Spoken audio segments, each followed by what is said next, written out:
Meet Alex. Alex left college, bought the wrong car, racked up credit card debt, and now struggles to pay rent. Some pundits say Alex's poverty is Alex's fault. Just make better choices. But hold on, does poverty start with bad choices, or can poverty itself rewire the brain and set traps that make wise choices harder? In this video we dive into groundbreaking science that shows how scarcity steals mental bandwidth, shrinks key brain regions, and even drags down whole economies generation after generation. First, let's ask the big question out loud. What comes first, poverty or bad decisions? Economists define poverty as a chronic lack of resources to meet basic needs. Psychologists zoom in further, calling it scarcity, too little money, time, calories, or social support. Scarcity hijacks attention. Like a pop-up ad you can't close, looming bills keep flashing in your mind, drowning out everything else. That mental noise is measurable. Studies show a 13-point drop in IQ, about the effect of staying awake all night, when low-income shoppers merely thought of a $1,500 car repair. Inside the skull, poverty leaves fingerprints. Long-running brain scan studies find smaller hippocampal volume in kids growing up poor, hurting memory and learning. Poverty is a toxin to the developing brain, especially in the first 5 years. Parents under financial strain talk less, read less, and show less warmth, further dampening language growth. Fast forward to adolescence, executive function tests show reduced attention and self-control among teens raised in scarcity. Yet the same youths can hyper-focus on immediate problems, an effect scientists call tunneling.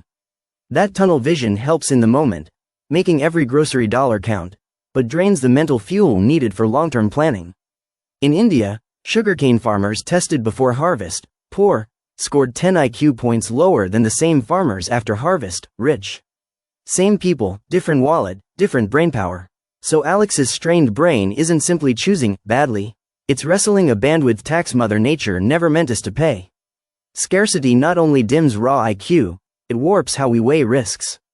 Scarcity also flips how we think about prices. Wealthy shoppers judge savings by percent.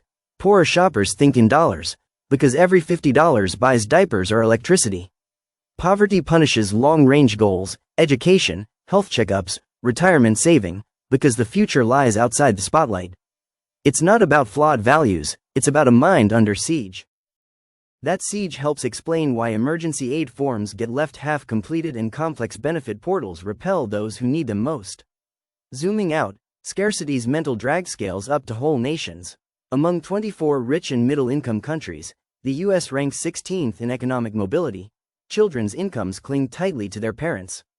High inequality pairs with low mobility everywhere we look. Denmark and Canada soar, the US and UK lag.